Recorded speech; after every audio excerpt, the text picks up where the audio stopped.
Acompanhe na sua Bíblia, por favor, observe, preste atenção na exposição das Sagradas Escrituras. O Salmo 150, a partir do verso 1, diz o seguinte: Aleluia! Louvem a Deus no seu santuário, louvem-no em seu magnífico firmamento, louvem-no pelos seus feitos poderosos, louvem-no segundo a imensidão de sua grandeza, louvem-no ao som de trombeta, louvem-no com a lira e a harpa, louvem-no com tamborins e danças, louvem-no com instrumentos de cordas e com flautas, louvem-no com símbolos sonoros, louvem-no com símbolos ressonantes.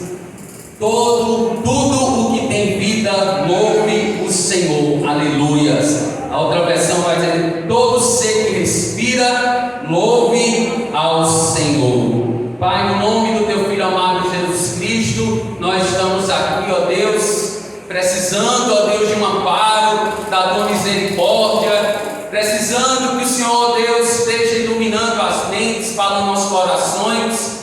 Ó Pai, nós nos inclinamos diante de Ti e nos submetemos à Tua palavra, porque sabemos que é da Tua palavra que nós buscamos o ensino, a instrução na verdade. É por intermédio da Tua palavra que nós somos transformados dia após dia, segundo a estatura perfeita do varão Jesus Cristo, e que o Senhor ministra aos nossos corações, ó Pai, trazendo edificação, consolo, confronta-nos, ó Deus, admoesta-nos em amor nessa noite, e faz com que o teu reino avance e o Senhor faça com que nos conforme a imagem do teu Filho Jesus Cristo, em nome de Jesus, amém.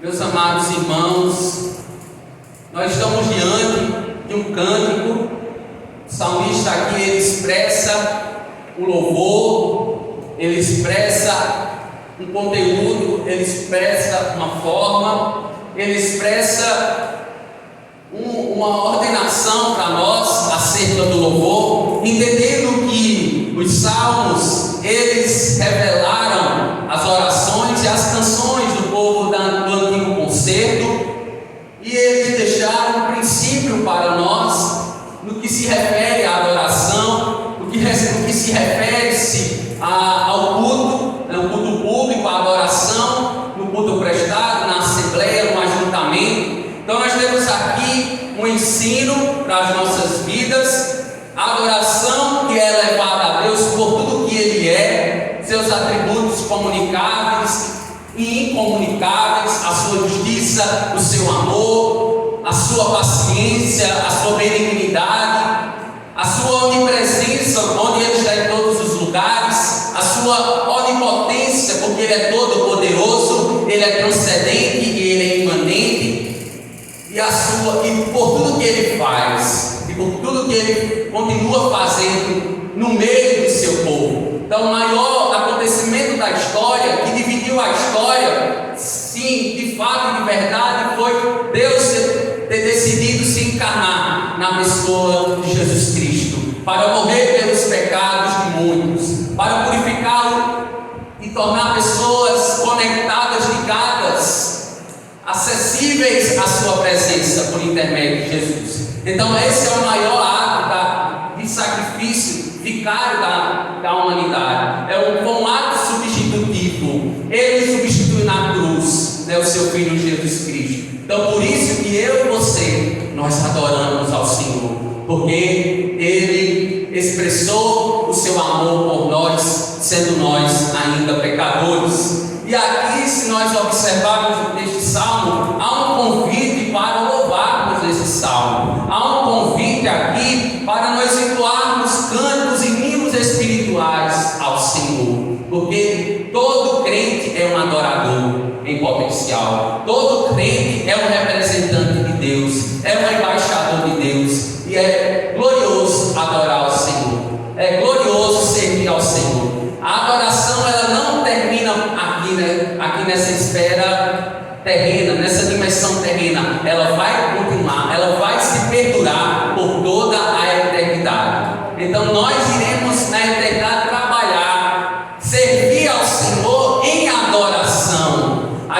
vai ficar descansando, a gente não vai ficar, vamos dizer assim, a gente não vai ficar de alguma forma isolado, mas com os santos e fiéis, nós estaremos em adoração para todos sempre. Isaías, ele teve uma visão dos altos céus, o Altíssimo, onde os anjos, eles entoavam uma canção, e essa canção repetidamente, né, dizendo: Santo, Santo, Santo é o Senhor. Então nós estaremos também glorificando o Senhor na eternidade, e importa a gente glorificar a Deus nessa dimensão terrena, conforme Ele colocou e Ele nos ensinou por intermédio da sua palavra. Então cantar é uma das formas de adorar a Deus, desde os tempos antigos. No Antigo Testamento nós temos o povo de Israel, o povo que Deus levantou, escolheu, o povo que Deus deu um inário, um saltério para eles, constituído 150 louvores que cantam e que trazem adoração ao Senhor. Constituiu esse livro, esse inário, não somente para o povo da antiga aliança, mas para o povo da nova aliança, a qual eu e você, nós pertencemos, os crentes da nova aliança. E Jesus, ele cantou os salmos, e Jesus, ele se utilizou dos salmos, mesmo ele, por exemplo, Jesus, ele ensinou através dos salmos, mas Cristo expressou exatamente o ser de Deus. Se Jesus chorou, ele expressou Deus, e também se entristecia pelos pecados da nação de Israel. Então tudo em Jesus expressava o caráter de Deus, o seu amor, a sua compaixão, a sua misericórdia. Então Jesus expressou, independentemente do seu ensino, ele, o simples fato de ser o Filho de Deus já representava o ser de Deus. Mas ele deixou os princípios para nós observarmos. Se nós observarmos Paulo e Silas, eles cantavam a Deus mesmo em perigo de vida, mesmo próximos a serem chicoteados, próximos a uma possível morte. Nós observamos as igrejas primitivas, elas eram estimuladas, a igreja primitiva, a louvar o Senhor. Certamente faziam isso com salmos, hinos e cânticos espirituais, né? Colossenses 3, versículo 16. Agora observem aí o Salmo 150.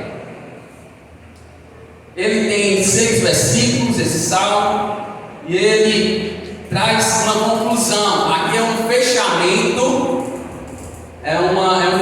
uma conclusão do saltério, e ele não poderia ter sido terminado de uma forma tão bela como ele foi. Deus inspirou, né, os salmistas, a cada palavra escrita aqui, inspiração de Deus. E este salmo, ele centraliza-se. Qual é o centro? Qual é o foco deste salmo? É teocêntrico. Deus é o centro da adoração. Ele também é cristocêntrico, no sentido de que ele estava refletindo acerca daquele que viria e que faria uma elaboração do louvor, da ética do reino. Ele ia ressignificar o reino dos céus. Então ele também se aplica à pessoa de Jesus, no sentido da adoração espiritual que ele ia propor. E este salmo, ele adora o Senhor pelo que ele faz, por sua grandeza, por sua bondade com toda a terra e também com o seu próprio povo. Deus pode ser louvado como Criador do universo. Nós observamos essa adoração no Salmo, por exemplo, no Salmo 8, versículo 1 e 9, o Salmo 104, lido inicialmente aqui no culto, e o Salmo 148. Pode ser louvado também como protetor e benfeitor de Israel, da sua igreja. Nós observamos o Salmo 66, o Salmo 111, 114 e 149. Pode ser louvado como o Senhor da história. Vemos, por exemplo, no Salmo 33 e 103. Este salmo nos ajuda a cantar louvor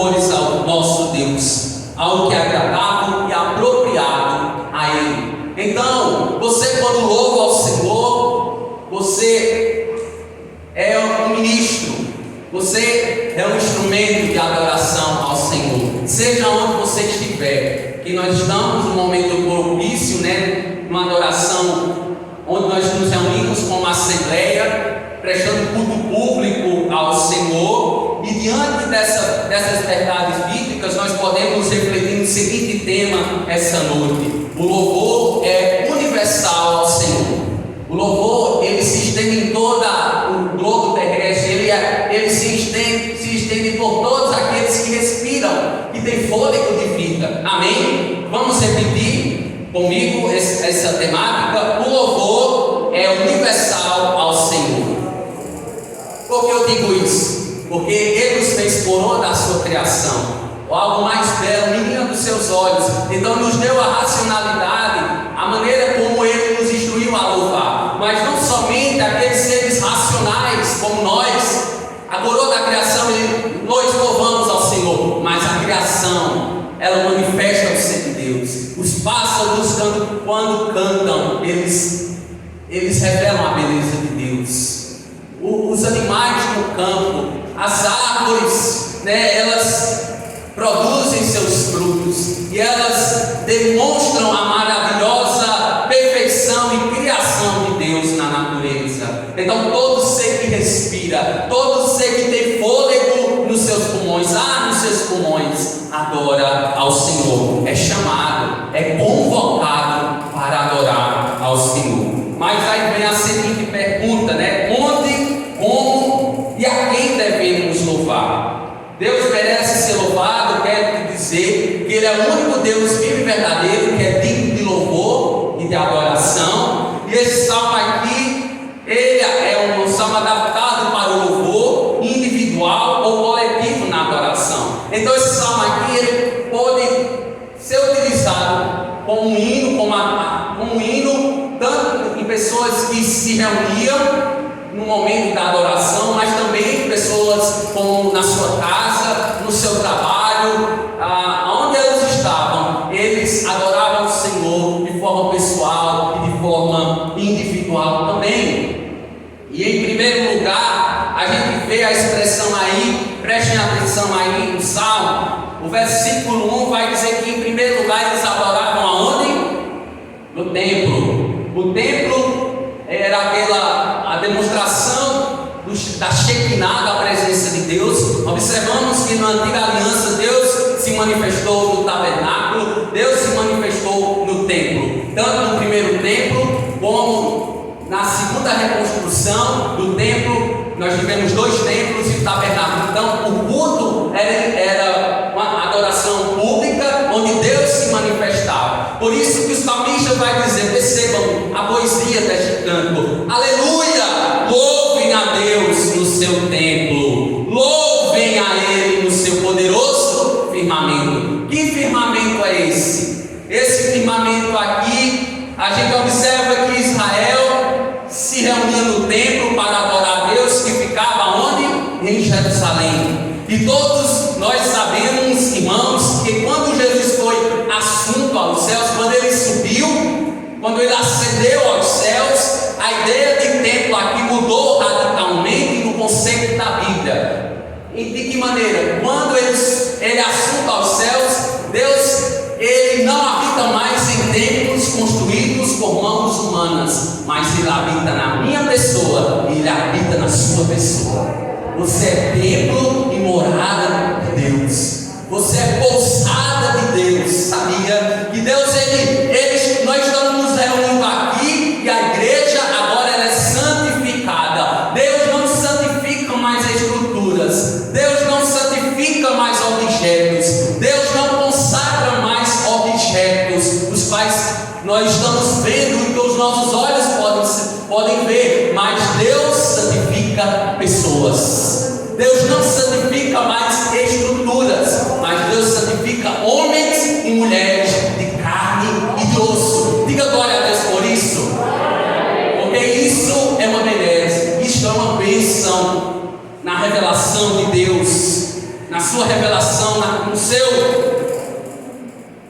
seu tabernáculo. Nós somos tabernáculo, nós somos morada de Deus, da terceira pessoa da Trindade, o Espírito Santo de Deus. Deus agora chama de templo corações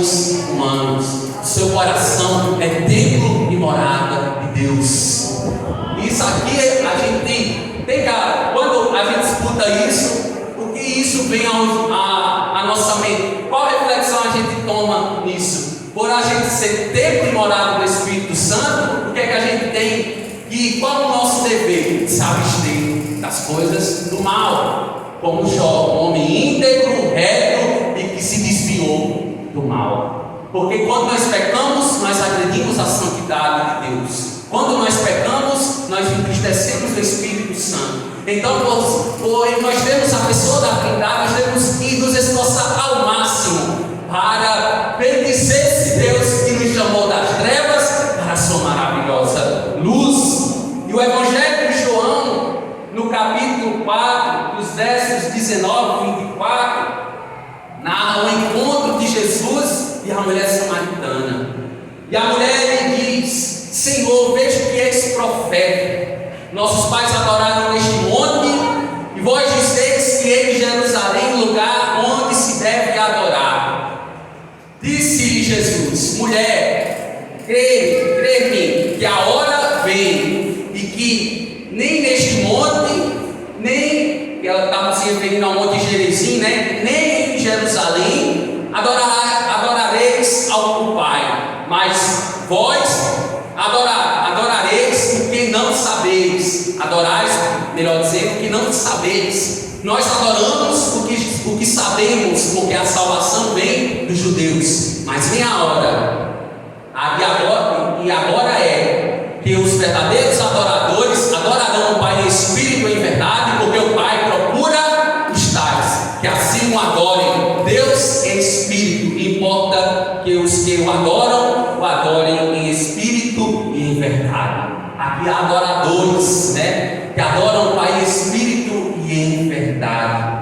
Deus não habita, como falei, em templos feitos por mãos humanas, mas em corações onde existe fé na pessoa de Jesus Cristo. Ele habita em corações onde há arrependimento, onde há fé, onde há confiança, onde há obediência, porque nós temos a fé, o veículo, né, que Deus nos deu, ao arrependimento, mas esse arrependimento, essa fé é em obediência. No entanto, a gente sabe que sempre que o povo de Deus se encontrava, se ajuntava em fé, eles se ajuntam em fé, eles participavam das reuniões de culto, prestando adoração pública a Deus, e a Deus que é exaltado no meio do seu povo. Então, sempre quando nós nos reunimos de forma pública, solene, Deus é adorado. Deus se manifesta na sua igreja. Nós não somos igreja sozinhos, isolados, fragmentados, mas quando nós nos ajuntamos, nós somos igreja. Diga amém por isso. Quando você se ajunta ao seu irmão, você é igreja visível de Deus em Cristo Jesus. Isso é maravilhoso. Nós compreendemos a importância do culto público, né, que sinaliza para nós que nós somos igreja de Deus, comprada e redimida pelo seu sangue, pelo sangue de Jesus Cristo. Jesus, discursando a respeito do reino de Deus e sua justiça, disse no Evangelho de Mateus 18, versículo 20, né? Onde estiverem 2 ou 3 reunidos em meu nome, eu estarei presente, ali estou presente no meio deles. O contexto que Jesus disse essa citação de São Mateus 18, verso 20, está se referindo aqui a testemunha, né? Está se referindo aqui o contexto de disciplina, né? Quando há 2 ou 3 reunidos, mas a gente pode aplicar para a adoração comunitária no que se refere-se ao ajuntamento. Então, diante dessa citação, a gente observa que por isso que nós devemos cultuar o Senhor, nós devemos oferecer o culto a Ele no ajuntamento. Mas é comum esse momento tão solene, geralmente dominical, né, não interferir no restante da nossa vida. Por exemplo, infelizmente tem pessoas que só conseguem estar reunidos no domingo. São crentes domingueiros, não é verdade? No sentido geral. Por que eu digo isso? Porque todos os dias nós devemos prestar culto ao Senhor. Você presta na sua casa de forma individual, mas a forma que agrada ao Senhor em ajuntamento. Por isso que nós não devemos ser como muitos que deixaram o costume de quê? De congregar. Então a gente deve prestar culto a Deus em todo momento.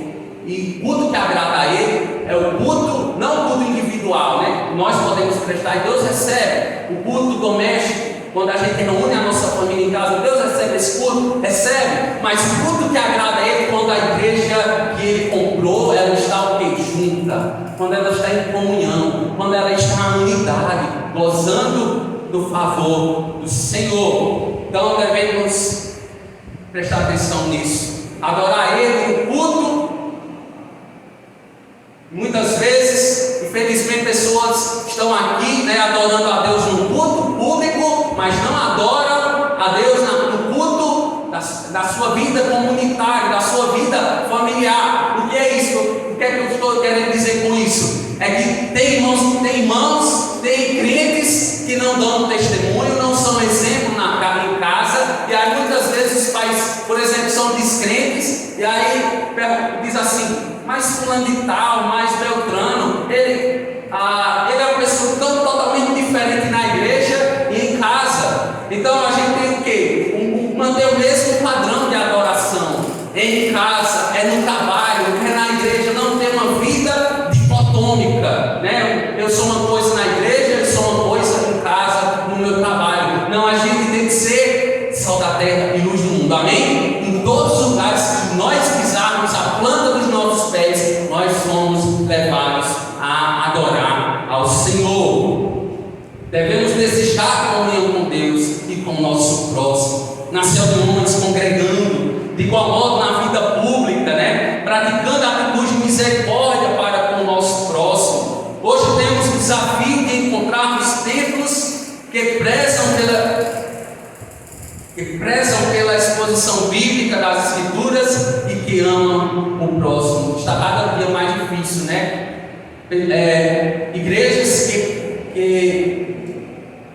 que valorizam a pregação cristocêntrica, a exposição do texto fiel, aquilo que os autores inicial propuseram para o povo de Deus. Então a gente é um desafio, porque a modernidade ela coloca diante dos nossos olhos teologias contrárias, aquilo que o Senhor deixou para as nossas vidas, situações as mais adversas possíveis, são propostas muitas vezes que o inimigo ele tenta nos desviar do foco do caminho, mas nós devemos sempre buscar o quê?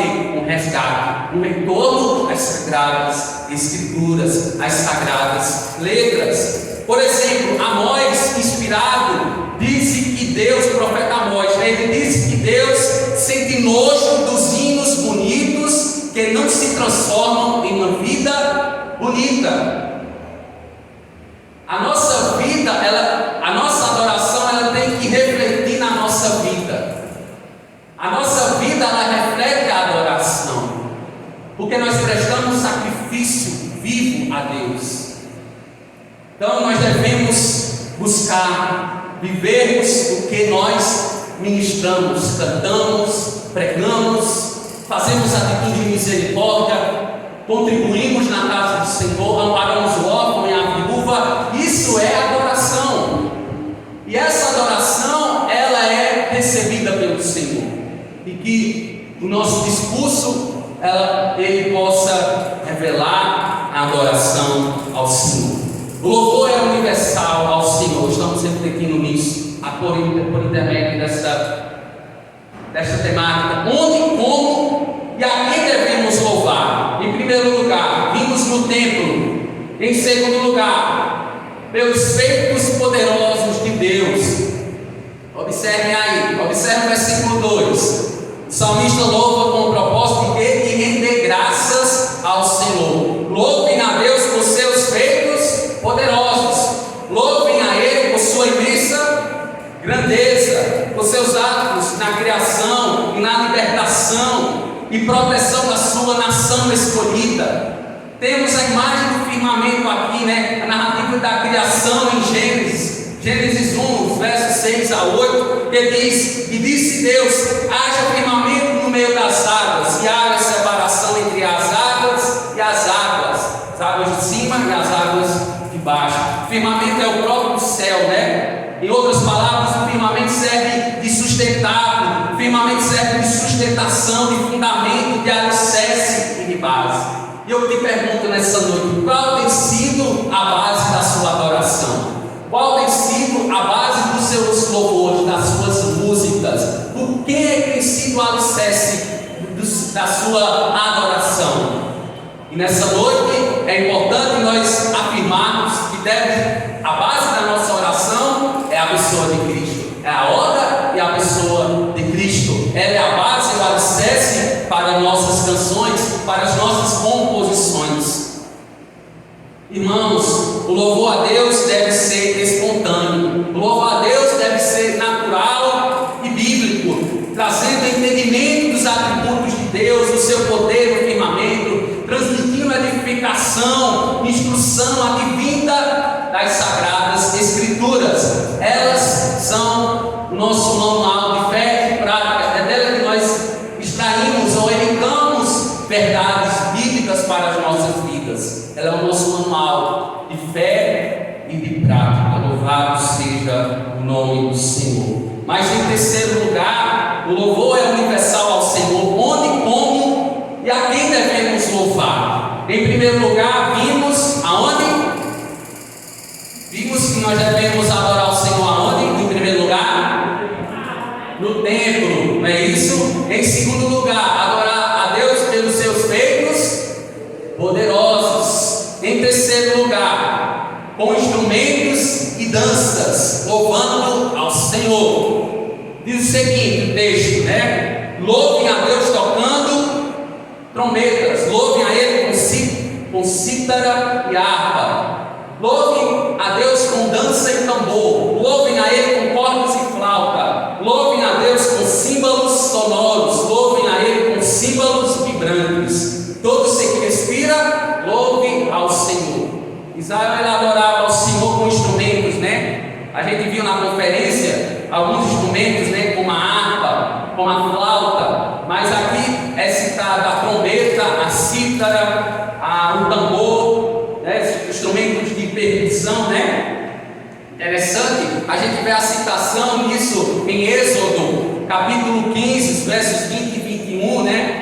Nós temos na ocasião, né, a irmã de Arão, Miriam, né, pegando os tamborins, né, e tocando com aquelas mulheres, oferecendo louvor e adoração ao Senhor. Moisés também, no seu cântico, oferecendo louvor e adoração ao Senhor. Em 2 Samuel, no segundo livro de Samuel, capítulo 6, versos 16 a 23, narra um acontecimento, né, da viagem da Arca da Aliança para Jerusalém. Davi, ele foi desprezado, ele foi criticado, pois se alegrava na presença do Senhor, né, pulando e dançando, transportando a arca, né? E sucedeu o que o texto vai dizer, né? E sucedeu que entrando a arca do Senhor na cidade de Davi, Mical, filha de Saul, estava olhando para a janela e vendo o rei Davi pulando e dançando diante do Senhor. No seu coração ela desprezou a Davi. E Mical, filha de Saul, não teve filhos até o dia da sua morte. Então ficou estéril por zombar do rei Davi, enquanto ele demonstrava a alegria, né, pela presença de Deus que era ministrada na Arca da Aliança. Mical, ela foi castigada, como sabemos, com esterilidade pelo resto da sua vida. Todas as expressões de arte a gente viu ontem, né, foram criadas pelo Senhor. Por exemplo, a pintura, o teatro, a dança, a música, são expressões de arte criadas pelo Senhor. E nós podemos perguntar nessa noite: podemos utilizar todas essas expressões para oferecermos o nosso culto ao Senhor? Por que não?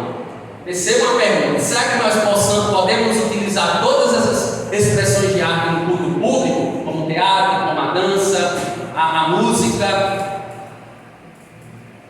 Como a gente viu ontem na conferência, existe algo chamado o princípio regulador do culto.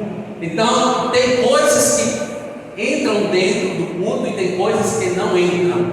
E isso foi regulamentado tanto no Antigo Testamento, e Deus deixou um princípio no Novo Testamento para a sua igreja. Então, as reuniões da igreja primitiva eram marcadas na participação dos membros de forma espontânea, livre, vibrante e aberta.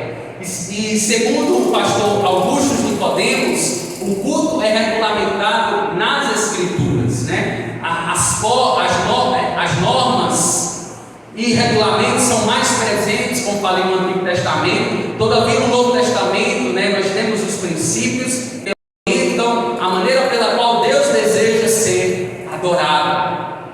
E eu concordo, né, com o pastor Augusto, quando ele disse que os instrumentos musicais ajudam a gente a louvar e adorar o Senhor. Certamente, né, a bateria, né, o violão, o teclado, são instrumentos que a gente utiliza porque ajudam a gente a cantar ao Senhor. Agora eu me pergunto, o que a dança ajuda? O que a dança e o teatro ajudam para nós adorarmos a Deus de forma comunitária?